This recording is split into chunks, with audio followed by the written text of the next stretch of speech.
or the left of the address. So orientation, I would leave this set to default because it is getting the information from your printer. So it should work. If it doesn't, you can change the orientation, whether it be horizontal, landscape, or portrait. I can get all that set up, but now how do you put the envelope to feed into the printer? Does it go on the right side, the left side, upside down? Depends on your orientation. Yes. Yes, and you should look at your printer because, for instance, some printers have a special envelope tray, and when they have that, it brings it all the way. But if you look on this screen, look on my screen, that would indicate, because of this printer that I use, I have a separate flip-down window for other media, and the little guides, thank you, come in from the sides, so it's centered. If you look on this screen, it's centered. So that would mean if you don't have guides, it's probably going to want to do it centered.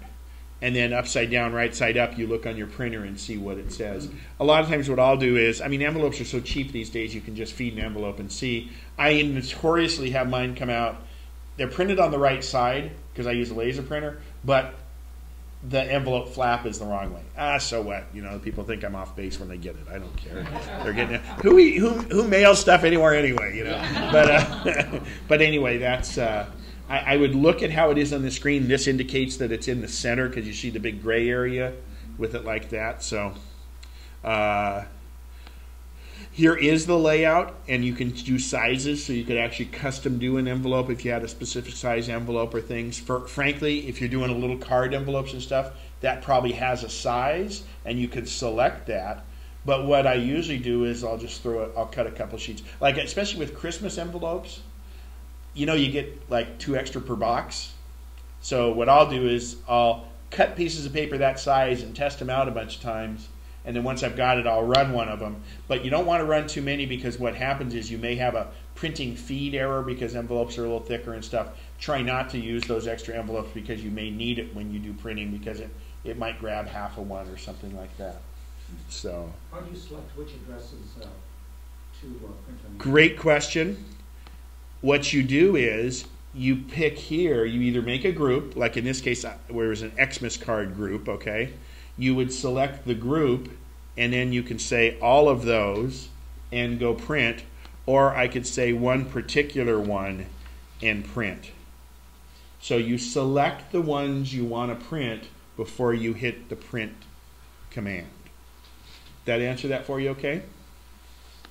So beyond envelopes, actually let's go back and let's get all of ours since we don't have a big address book. I want to highlight them all. Command P is print, by the way, so you don't have to go up to the top. Next to envelopes, we have lists. Now here is, like you said, you can do phone lists, you can do whatever you want on this, and what you want on the list is determined by these push buttons. And these push buttons, or these check boxes, are dependent on what fields you have activated in address book. If you have, let's see, maiden name, remember we activated that recently. Actually, phonetic name is here even though I don't think we activated it. So it'll only do, obviously if it's not there, it'll print. And the other nice thing is Apple's smart enough that if there's a blank spot, it doesn't leave a blank.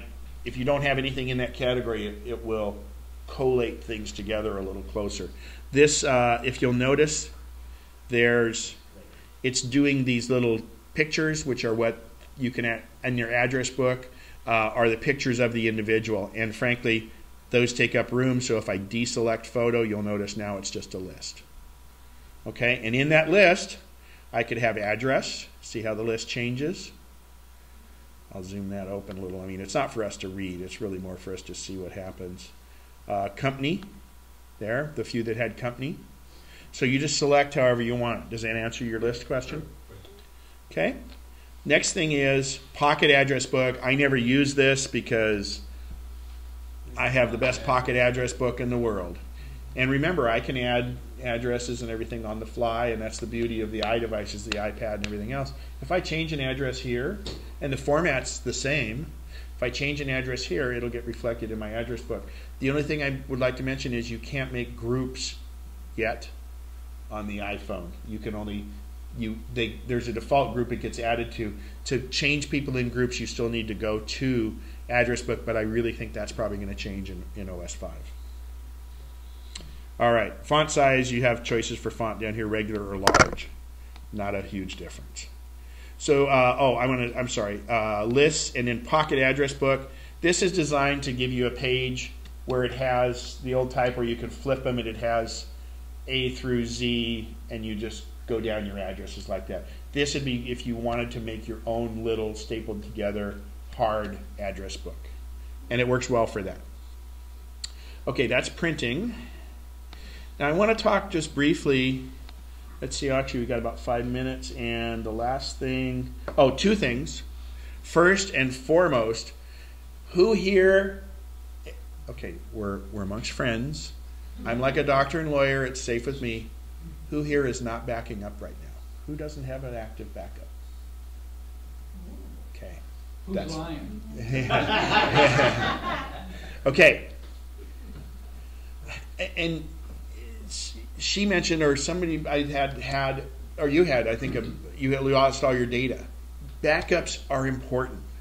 You can back up on the cloud, you can back up, but look how tedious it is to enter all these addresses, and if you lose that, you lose tons of time. So in 10.5, 10.6 and newer, you have Time Machine as a backup. It's wonderful. Look, I get paid money to come out and set it up for people, but you know what? All you do is you go buy a hard drive, any drive, doesn't have to say Mac. You plug it in, if you have 10.5 or newer, you plug it into your computer, and the little sign comes up automatically and says, I see you've installed a backup drive, or I see you've installed an external hard drive. Do you want to use it for Time Machine? Come on, please, please.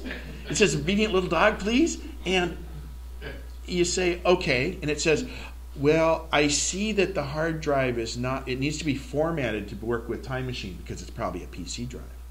And you say, okay. It says, well, it's going to erase all data. I don't care. It's a brand new drive. Boom. Done. Okay? It used to be a big deal to back up.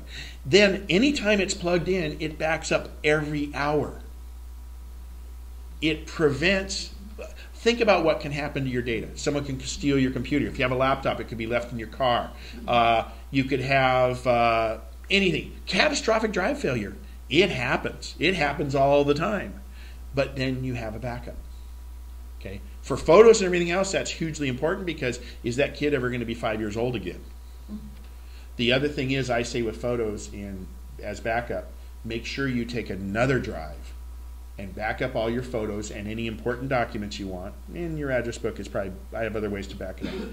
Take it more than 10 blocks away from your house and keep it there. Because when the fire rushes up Malibu Canyon, everybody's going into their house that's home and grabbing all their address book or all their photo books and running out the house with them. Now you need to go grab those and your computer. Okay? Your photos are important to you. Put them on a hard drive, a second hard drive, and put it somewhere else. Because if your house burns down, someone breaks into your house, they're gone. Okay? And photos are the one things you can't replace. We can get music again. We can recreate most documents. But you can't recreate the photos. So backup's important. In that regard, on address book, I also like to keep, even though I have Time Machine and I have lots of backups, and I'm not good about backing up, but believe me, I got lots of backups everywhere. I go in and I back up address book by going up to File, Export, Address Book Archive. And what this does is, and I'll open the little, remember the little triangle, we open it again. I'm going to put this in my Documents folder. And I'm going to make it a new folder, and I just say Address Book AB Backup. Okay? And I hit Create. Bob, this is what I'm going to have you do before you sync your phone the first time, because now I have an on my computer backup of everything I have in my address book right now. So before Bob syncs, we'll make a backup of it. But then, let's say his phone syncs, and we think everything works. He's got 30 new addresses and everything in there. I would come back later in the day and say Export Address Book Archive.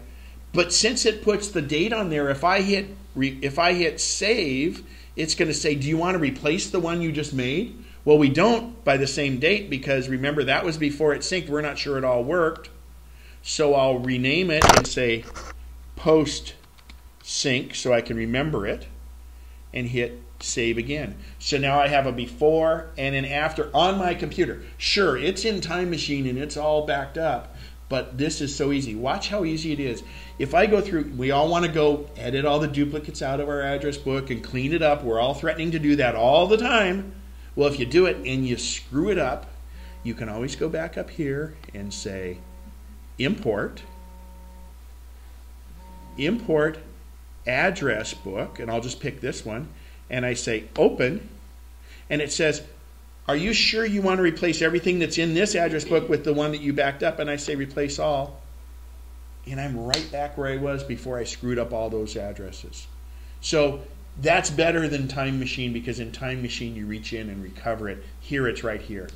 But the last step of this, and the best step of this, is those of you that have multiple computers and multiple devices, you want to sync everything.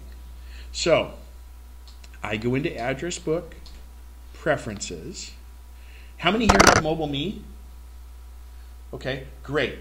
It's pretty much set up automatically in Mobile Me, and Mobile Me is wonderful. Although you can't buy Mobile Me right now because there's an update. They haven't had it on the shelves for quite a while because Apple's updating it. The syncing portion of Address Book, we think, might become free. We might announce that Monday. If it does, everybody should use it. In the meantime, if you have Google, get a free Gmail account. It's free for everyone. It's a wonderful account to use, and you can sync Address Book with your Google email account. So it will constantly sync, and there's a place on the web where it's stored and backed up if someone stole your computer. And you could be on someone else's computer in your Google account, in your Gmail account, and you could adjust your address book and it'll come back. If you have an iPhone and you're not using Mobile Me, yes, every time you hook it to your computer it syncs, but you can set it up to, so you, even if you're not hooked up to your computer, it'll sync with the cloud, which would be Mobile Me or the new iCloud or Yahoo or Google, Gmail address book. You change a phone number here, it goes up there, and it comes down automatically to your computer and it changes it there.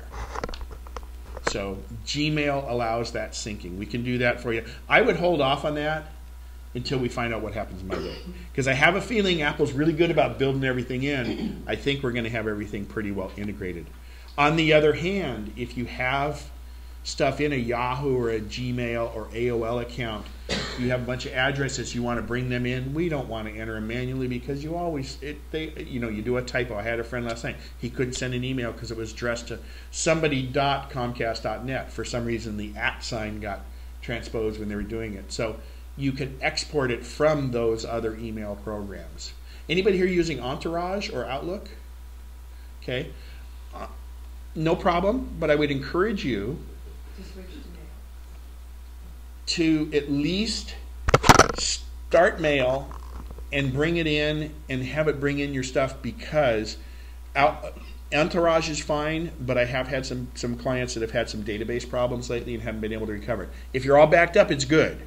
And I don't like to reinvent anybody's workflow, because most people that have Entourage have a lot of folders and stuff. It'll come into mail just fine. But all it'll do is it'll copy it to mail, so you could play with mail and find out and see which one you like. So, but I don't want to reinvent your workflow. Entourage is nice. It's essentially it's Microsoft Office and it's calendar with good reminders. It works very well. I think the new Mobile Me Lion is all going to work even better for it. It does calendars, contacts, and mail. In the newest version of Office, they've gone back to calling it Outlook now, which is what the Windows equivalent is. Other than that, I guess, hopefully you guys will use Address Book a bit more. We've got like maybe 5 minutes for questions and stuff. Let me check real quick to make sure I did everything. Oh, last thing. This is really important. You notice I have one that has a silhouette here.